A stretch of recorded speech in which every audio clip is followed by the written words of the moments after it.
Kita beri kesempatan untuk Anda di telepon, silakan. Assalamualaikum warahmatullahi wabarakatuh. Waalaikumsalam warahmatullahi wabarakatuh. Dengan siapa? Waalaikumsalam warahmatullahi wabarakatuh. Ya, dengan siapa, di mana?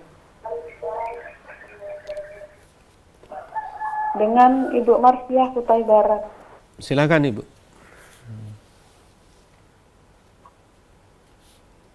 Ya, Ustaz, saya mau bertanya. Assalamualaikum, Ustaz. Waalaikumsalam warahmatullahi wabarakatuh.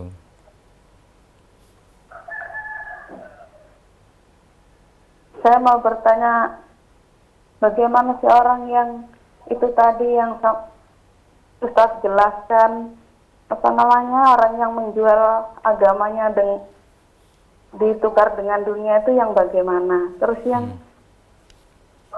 orang yang paginya kafir, sorenya muslim itu yang bagaimana, Ustaz? Terus yang ketiga saya mau bertanya, apa ada bid'ah hasanah itu, Ustaz? Iya. Ya sudah, itu aja, Ustaz. Baik, terima kasih Ibu warahmatullahi Marsya. wabarakatuh. Waalaikumsalam warahmatullahi wabarakatuh. Silakan Ustaz. Iya, jadi di tengah-tengah fitnah yang sudah melanda di dalam kehidupan ini sering juga agama yang sebetulnya agama itu hanya untuk menghambakan diri kepada Allah SWT dengan aturan-aturan yang sudah disampaikan oleh Rasulullah SAW. Tiba-tiba dia jual, artinya dia mungkin berdakwah, dia mungkin menyampaikan tausiah, dia mungkin memberikan pelajaran-pelajaran dan sebagainya.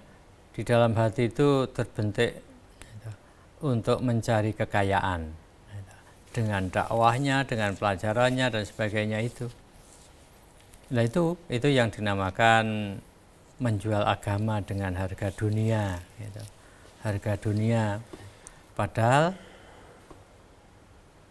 Allah SWT telah berpesan, inna sholati wa nusuki wa mahyaya wa mamati lillahi rabbil alamin. Sesungguhnya sholatku, ibadah nusukku, hidup dan matiku adalah hanya untuk Tuhan semesta alam ini. Nah ini aktivitas hidup itu hanya untuk mencari ridha Allah SWT. Nah, sehingga tiba-tiba itu dijual hanya untuk kepentingan-kepentingan dunia, tidak hanya untuk meraih keuntungan berupa harta, tapi kadang untuk mencari popularitas, untuk mencari yang lain-lain yang bentuknya duniawiah ini. Nah itu tidak akan mendapat apa-apa nanti dalam kehidupan di akhirat. Itu mas'ul, dipermasalahkan yang demikian itu. Nah itu. Nah kemudian yang kedua tentang apa itu? Pagi dan sore Pagi mukmin, sore sudah kafir. Ini merupakan satu gambaran, gambaran betapa hebatnya suasana pada waktu itu ketika fitnah-fitnah itu sudah saling bermunculan. Nah sehingga orang itu sudah tidak punya pendirian yang tetap. Karena apa? Karena banyaknya propaganda, banyaknya berita-berita yang tidak benar, yang seolah-olah benar, padahal sebetulnya itu berita bohong, sehingga saling mempengaruhi. Nah, kalau tidak kuat betul imannya dan daya tahannya tentang agama kuat, itu bukan tidak mungkin orang mudah berbelok haluan, bahkan bisa menjadi tertukar identitasnya yang dahulunya, yang pagi harinya digambarkan sebagai orang mukmin, sorenya sudah menjadi orang kafir. Demikian sebaliknya, sorenya mukmin, paginya sudah kafir.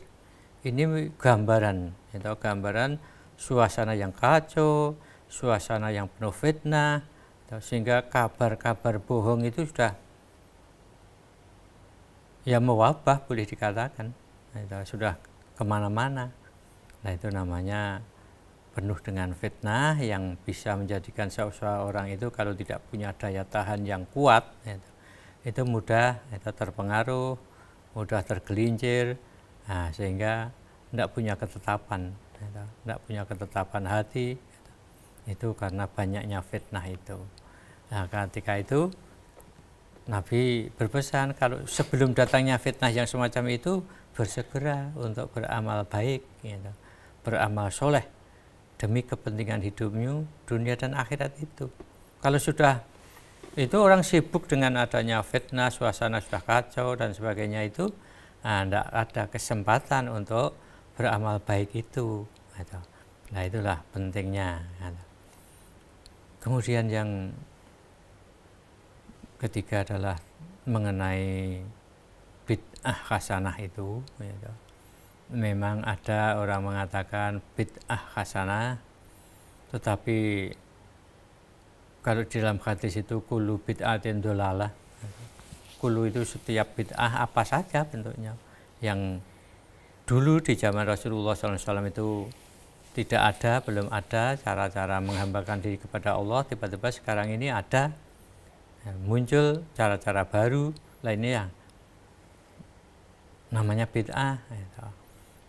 Bid'ah hasanah itu memang dilontarkan oleh Umar bin Khattab ketika beliau itu sebagai seorang Amirul Mukminin sering keluar malam melihat keadaan umatnya, sampai-sampai melihat satu masjid itu di sana dilihat oleh Umar bin Khattab itu bermacam-macam. Dalam masjid itu ada yang sholat sendiri, ada yang sholat sedikit, ada berjamaah tapi makmumnya sedikit, ada yang di pojok sana, ada yang di pojok sini gitu. Nah, akhirnya Umar menyatukan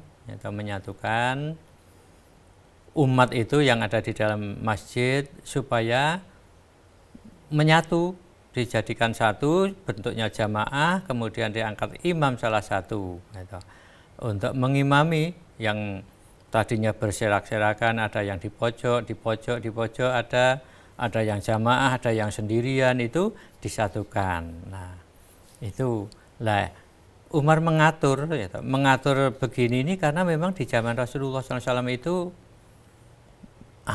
pernah Rasulullah SAW di bulan Ramadan itu sholat yang dikenal dengan sholat tarawih itu begitu dengan berjamaah.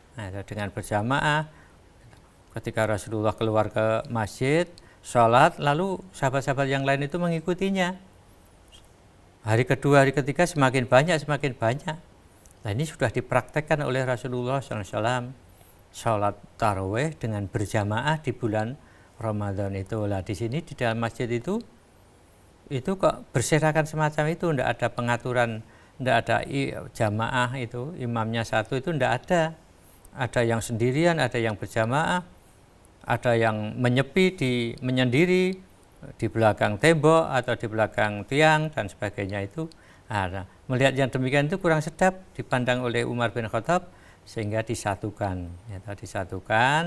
Kemudian setelah menyatu berjamaah, Umar tidak ikut jamaah di situ, lalu keluar lagi. Nah kemudian disitulah namanya Umar mengatakan kalau ini dikatakan bid'ah, inilah bid'ah yang baik gitu. Tapi sebetulnya itu hanya pengaturan saja gitu.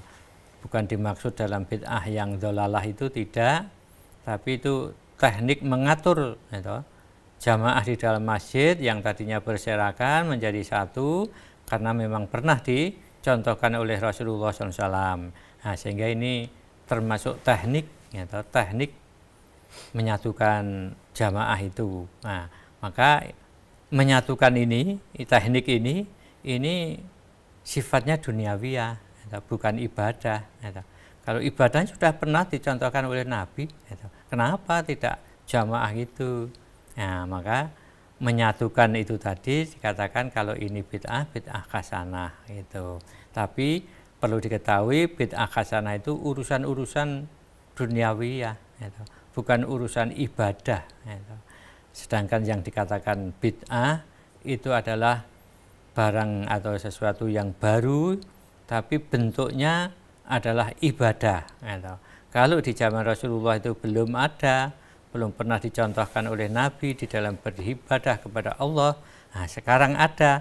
Lah inilah namanya bid'ah, yang kullu bid'atin dhalalah itu gitu. Begitu, Ibu. Iya.